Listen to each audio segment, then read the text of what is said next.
I just finished filming, editing, and uploading a video that the world will never see.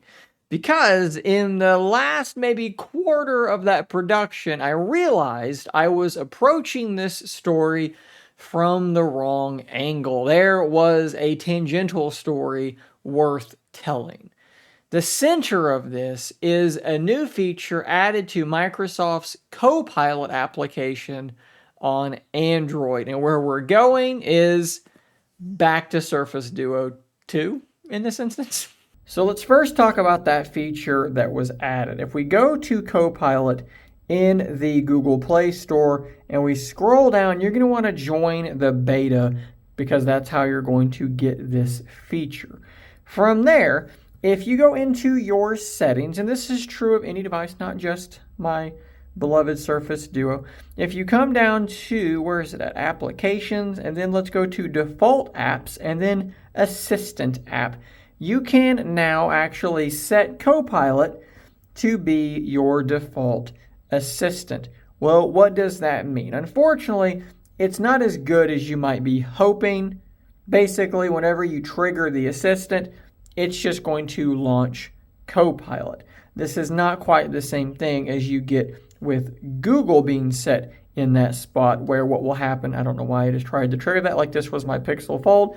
It does not work that way. With Google's implementation, you get the little pop-up over here. Of course, I've got Gemini installed, so it's running as Gemini. So you don't necessarily get that, but you do have the ability to trigger CoPilot the same as you would the assistant. And that kind of got me thinking. In fact, that's what I made the video on, just sort of showing that new feature. And then I also jumped into Gemini and I compared Gemini to CoPilot so you guys could kind of see how they have both progressed. But let's be honest, guys, it was kind of boring to make. It was kind of going to be boring to watch because I've talked about this in the past and not a whole lot has changed there.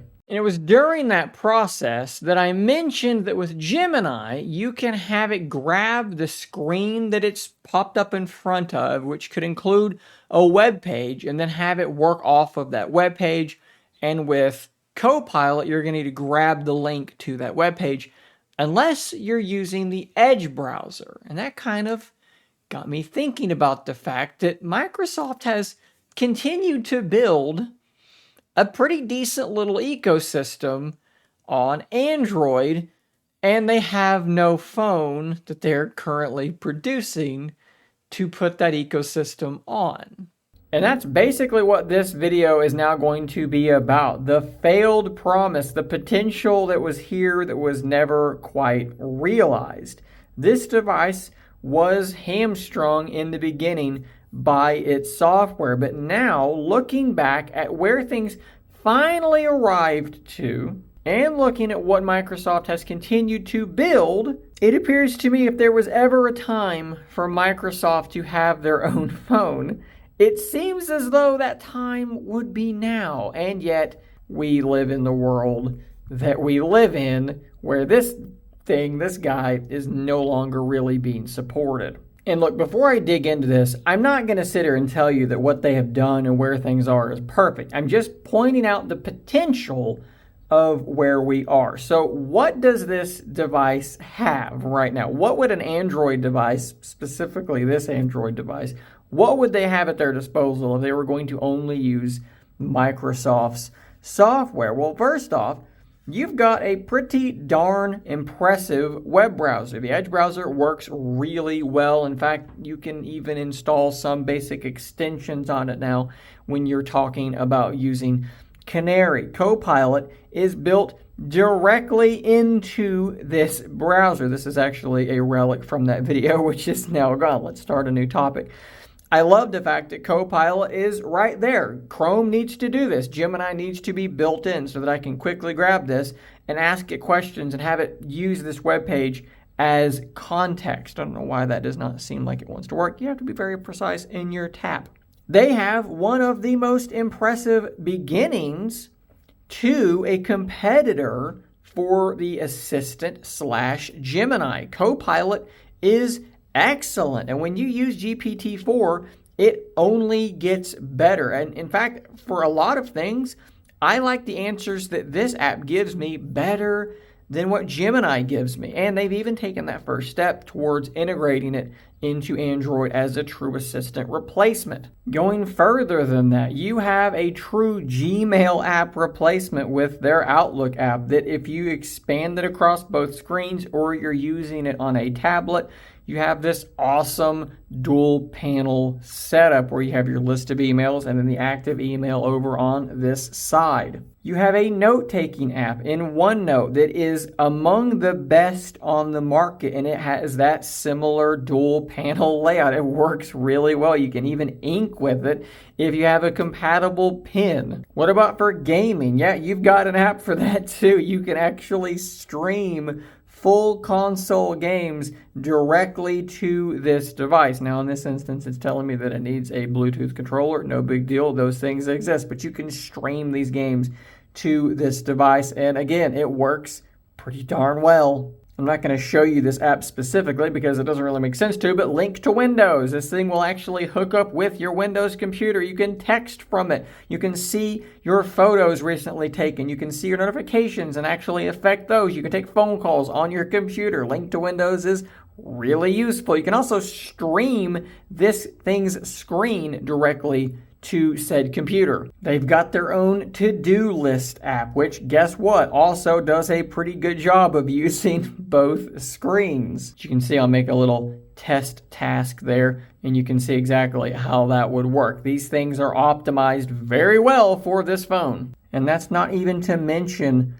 all of the other apps that Microsoft has built for Android. And the fact is, a lot of them are optimized for dual screen, or at least for a tablet setup. And of course, the ones that aren't optimized for a tablet setup or a dual screen device, they run just fine on a device like this anyways, because most apps just run like a normal phone app on Surface Duo. That was kind of the brilliance of this device. Unlike something like the Pixel Fold that might have applications sort of struggling to make sense. If I open up something like Threads, you can see it's just a really wide app. If I do the same over here on Surface Duo, Threads looks pretty normal because it's just loading it like it's a normal phone screen, unless you were to go and span it across both. And then, yeah, then maybe some weird things might happen. But typically, you're not going to have those compatibility issues because it's just a phone screen. You just have two of them.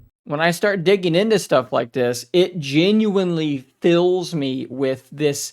It's honestly a similar feeling I got to when I was watching Mr. Mobile's Palm Pre retrospective, which if you haven't watched that, you definitely should. This feeling of almost angst, of looking at these amazing devices and thinking, there was so much good here. Why couldn't this work? Why did this fail? In this instance, why did Microsoft not see what they had? Why did they not pursue this properly? Even as things are now, where it's kind of limped forward and they've not been giving it that direct help.